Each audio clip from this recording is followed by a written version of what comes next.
Hello everyone, welcome to GS Vidya. हाल ही में 2021 की फॉरेस्ट रिपोर्ट जारी हुई है। आज हम उसकी चर्चा करेंगे।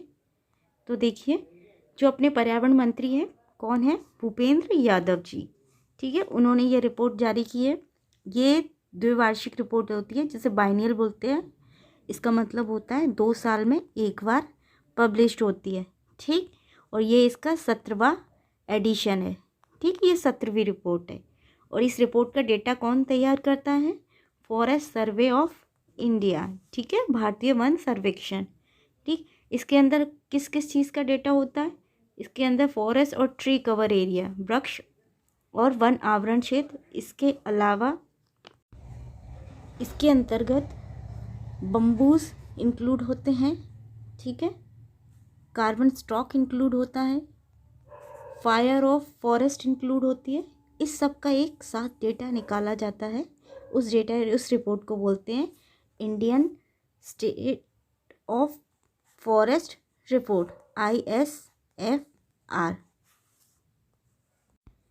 हम इस रिपोर्ट पर बात करने से पहले दो टर्मोलॉजी को देखेंगे। एक फॉरेस्ट कवर और एक ट्री कवर।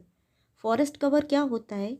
जहाँ 1 हेक्टेयर से अधिक फॉरेस्ट मतलब वन क्षेत्र होता है, 1 हेक्टेयर से अधिक, और जहाँ की कैनोपी डेंसिटी 10% से अधिक होती है। कैनोपी देखो क्या होता है। आप ये पिक देख रहे हैं, इसमें आपको कितना डेंस फॉरेस्ट दिख रहा है। ठीक है, आप ऊपर से अगर देखेंगे तो क्या आप ज़मीन देख पाएंगे इसमें? नहीं। तो देखिए, ये पेड़ हैं, ये इनके ऊपर कैनोपी है, तो ये इतनी डेंस है ना कि आप अब नीचे का एरिया देख ही नहीं सकते। तो ये कौन सा एरिया आता है? ये फॉरेस्ट कवर के अंतर्गत आता है। ठीक है, और ट्री कवर के अंदर आता है जिसे स्कैटर्ड ट्री होते हैं। एक ट्री यहाँ पर मिलेगा, एक ट्री थोड़ा दूर मिलेगा। ये सब जो होते हैं ना, ये स्कैटर्ड फॉर्म में होते हैं, बिखरे हुए होते हैं पेचेस में। और ये 1 हेक्टेयर से कम क्षेत्र में फैले हुए होते हैं। इनको अपन ट्री कवर में बोलते हैं, उसको बोलेंगे ट्री कवर। इन दोनों को मिला के जो डेटा आता है उसे बोलते हैं forest and tree cover data. ठीक है, चलिए 2021 में जो इम्पोर्टेंट डेटा आया है पहले उस पर नज़र डालेंगे, उसके बाद हम डिटेल में बात करेंगे। ठीक है, टोटल ज्योग्राफिकल एरिया कितना है? हम लोग पूरा डिटेल में इसको नहीं पढ़ेंगे क्योंकि ये कन्फ्यूजिंग डेटा होता है, याद करना मुश्किल होता है। तो हम शॉर्ट में लगभग करके याद करेंगे, जैसे 32,87,000। ठीक है, इतना ही हम याद करेंगे। 32,87,000 टोटल ज्योग्राफिकल एरिया है। और उसमें से फॉरेस्ट कवर कितना है? 7,13,000। ठीक है, लगभग। उसके बाद फॉरेस्ट और ट्री कवर टोटल कितना है? 8,09,000।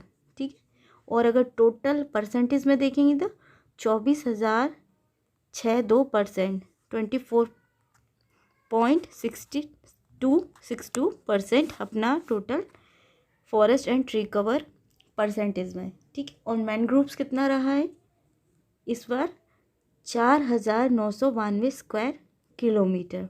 और टोटल कार्बन स्टॉक कितना है? लगभग अनुमानित जो हुआ है वो हुआ है 7,204 मिलियन। ठीक है, ये 2021 का इम्पोर्टेंट डेटा है जो हम इस स्लाइड में देखें। अब हम कंपैरिजन करेंगे। ठीक है, कि 2019 में डेटा कितना था और अभी 2021 में की रिपोर्ट में वो डेटा कितना हो गया है। ठीक है, पहले हम बात करेंगे फॉरेस्ट कवर का डेटा। पहले था एरिया वाइज, अगर देखेंगे 7,12,000 था, जो अब हो गया है 7,13,000। ठीक है, और परसेंटेज में अगर देखें तो पहले 21.67 था, जो अब 21.71 हो गया। ठीक है, पहले ट्री कवर कितना था 19 में? 95, लगभग 95,000 था, जो अब 95,000 लगभग 700 हो गया है। ठीक है, पहले था 2.89% और अब हो गया 2.91%। 2.2% की ग्रोथ हुई है। और यहाँ पर कितनी हुई है? 0.4% की ग्रो हुई है।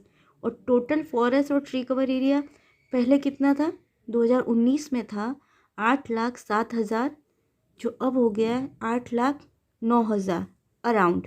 ठीक है, पहले परसेंटेज में था 24.56 और अब हो गया है 24.62। तो ये कितना ग्रो हुआ है? 0.6%। ठीक है, तो ये याद करने का अच्छा तरीका है, क्योंकि हम पूरा डेटा जब याद करते हैं तो हमेशा कंफ्यूज हो जाते हैं, लेकिन जब हम शॉर्ट शॉर्ट में याद करेंगे ना तो हम एक डिफरेंस आसानी से क्रिएट कर सकेंगे। ठीक है, देखिए हमने देखा कि टोटल फॉरेस्ट और ट्री कवर कितना हुआ था, कितना ग्रो हुआ था 24.56% से 24.62%। तो ये 0.6% ग्रो हुआ, और ये 0.6% है 2261 स्क्वायर किलोमीटर। ठीक है, इतना हमें एरिया बड़ा हुआ मिला है। ठीक है, और फॉरेस्ट कवर कितना बड़ा है 15,040 स्क्वायर किलोमीटर, और ट्री कवर कितना बड़ा है 721 स्क्वायर किलोमीटर। आप यहाँ इस चार्ट में दे सकते हैं, फॉरेस्ट कवर 7,13,000 और ट्री कवर 95,000। तो फॉरेस्ट कवर और ट्री कवर को मिला के देखेंगे तो कितना हुआ 8,09,000। ठीक है, ये लगभग डेटा है। 2021 की रिपोर्ट में सबसे इम्पोर्टेंट जो रहा है वो है कि कितना परसेंट फॉरेस्ट और ट्री कवर एरिया बढ़ा है किस स्टेट में, और किस स्टेट में सबसे कम हुआ है। जो टॉप स्टेट है उनकी हम बात करते हैं, जिसमें सबसे ज़्यादा फॉरेस्ट और ट्री कवर बढ़ा है आंध्र प्रदेश, तेलंगाना और उड़ीसा। ये टॉप 3 स्टेट है। उसके अलावा कर्नाटक, झारखंड। तो हम ये टॉप 3 स्टेट को याद करने के लिए शॉर्ट ट्रिक बनाते हैं। ठीक है, आंध्रा, तेलंगाना और उड़ीसा। तो क्या हो गया आटो। ठीक है, ऑटो नहीं आटो। ठीक है, ये आटो टॉप 3 है। ठीक है, अगर लूजेस की बात करें, मतलब जहाँ ट्री और फॉरेस्ट एरिया कम हुआ है जिन स्टेट में, उसमें सबसे टॉप पर है अरुणाचल प्रदेश, मणिपुर, नागालैंड, मिज़ोरम और मेघालय। तो टॉप 3 को हमें याद रखना होता है। तो कैसे याद रखेंगे, अरुणाचल प्रदेश, मणिपुर और नागालैंड। तो ये क्या हो गया अमन। क्या हो गया अमन। ठीक है, गेन में हमने याद किया था आटो, और लूज में हम याद करेंगे अमन। ठीक, और ये जो डेटा है एरिया वाइज ये पहले जैसा डेटा है, और परसेंटेज वाइज भी स्टेट का पहले जैसा ही डेटा है अराउंड। ठीक है, टॉप 5 स्टेट एरिया वाइज हम एमपी देखते हैं सबसे ऊपर, फिर अरुणाचल प्रदेश, फिर तीसरे नंबर पे छत्तीसगढ़, चौथे पे उड़ीसा, फिर महाराष्ट्र। तो इसको हम टॉप 3 को याद करने के लिए हम एक शॉर्ट ट्रिक बना सकते हैं, मच। ठीक है, मच। ठीक है, मध्य प्रदेश, अरुणाचल प्रदेश, छत्तीसगढ़, मच हो गया। ठीक है, टॉप 3। ऐसे अगर परसेंटेज वाइज टॉप 5 स्टेट देखिए तो सबसे ऊपर आता है मिज़ोरम, फिर आएगा अरुणाचल प्रदेश, फिर आएगा मेघालय, देन आएगा मणिपुर, देन नागालैंड। तो टॉप 3 को याद रखने के लिए टॉप 4 याद कर सकते हैं हम। कैसे याद कर सकते हैं, मम। ठीक है, जो बच्चा मम बोलता है ना पानी को, तो मिज़ोरम, अरुणाचल प्रदेश, मेघालय, मणिपुर, मम। ठीक है, मम करके याद कर सकते हैं। आई होप आपको ये चारों ट्रिक पता चल गई होगी। ठीक है, उसकी लूज और गेन की क्या थी, आटो एंड अमन, और ये एरिया वाइज की है मच, और देन परसेंटेज वाइज स्टेट की है शॉर्ट ट्रिक, क्या है मम।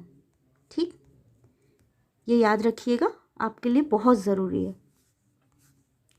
ठीक है, इस बार की रिपोर्ट में कुछ नया ऐड हुआ है। वो क्या है कि टाइगर रिजर्व, टाइगर कॉरिडोर और गिर फॉरेस्ट, जिसे आप बोल सकते हो टाइगर रिजर्व और शेर आरक्षित क्षेत्र, जो गिर फॉरेस्ट है। ठीक है, वो एशियन लायन के लिए फेमस है, इसीलिए उसे शेर आरक्षित क्षेत्र बोलेंगे। और ये जो कॉरिडोर जो एक नेशनल पार्क या एक रिजर्व को दूसरे रिजर्व से जोड़ता है, उसके बीच का जो हिस्सा होता है उसको कॉरिडोर बोलेंगे। ठीक, वहाँ पर कितना फॉरेस्ट कवर बड़ा है, ठीक है, उसको इस बार नया इंक्लूड किया गया है। तो आप देख सकते हैं इसमें कि जो पक्के टाइगर रिजर्व है ये कहाँ पर है, ये अरुणाचल प्रदेश, नॉर्थ ईस्ट के अरुणाचल प्रदेश में है। ठीक है, तो यहाँ पर क्या है, सबसे ज़्यादा फॉरेस्ट कवर बड़ा है। कितना बड़ा है, 97%। अगर आप एरिया वाइज देखेंगे तो सबसे ज़्यादा इंक्रीज़ कहाँ हुआ है फॉरेस्ट कवर, सबसे ज़्यादा बुक्सा नेशनल पार्क, जो कहाँ है, वेस्ट बंगाल में है। उसके बाद हुआ है अन्नामुडी नेशनल पार्क, जो कि तमिलनाडु में। उसके बाद हुआ है इंद्रावती रिजर्व, जो कि छत्तीसगढ़ में। और सबसे ज़्यादा फॉरेस्ट कवर जहाँ पर लूज़ हुआ है, मतलब जहाँ ख़त्म हुए हैं, ठीक है, कम हो गए हैं जहाँ, वो है कवल जो तेलंगाना में है, देन भद्रा जो कि कर्नाटक में, सुंदरवन जो कि वेस्ट बंगाल में है। तो जहाँ सबसे ज़्यादा एरिया इंक्रीज़ हुआ उसकी शॉर्ट ट्रिक है बाई, ठीक है, बुक्सा, अन्नामोली, इंद्रावती, ठीक। ऐसे याद रखिएगा, ये आपके एग्ज़ाम में आपको आसानी से याद आ जाएगी, ठीक है। जो नई कैटेगरी जोड़ी गई है उसके लिए कहाँ से डेटा उपलब्ध किया गया है? अंतरिक्ष अनुसंधान केंद्र, ये कहाँ पर है? ये अहमदाबाद में है, ठीक है। ये इसरो का ही एक इंस्टीट्यूशन है, अंतरिक्ष अनुसंधान केंद्र, ठीक। इसके सहयोग से डेटा प्राप्त हुआ है और उसी के आधार पर ये हमने नया डेटा जोड़ा है। आई होप आपको आज का हमारा वीडियो शॉर्ट में समझ आया होगा, ठीक है। और ये शॉर्ट ट्रिक को आप ज़रूर याद रखिएगा और हमें लाइक शेयर सब्सक्राइब कीजिएगा। धन्यवाद।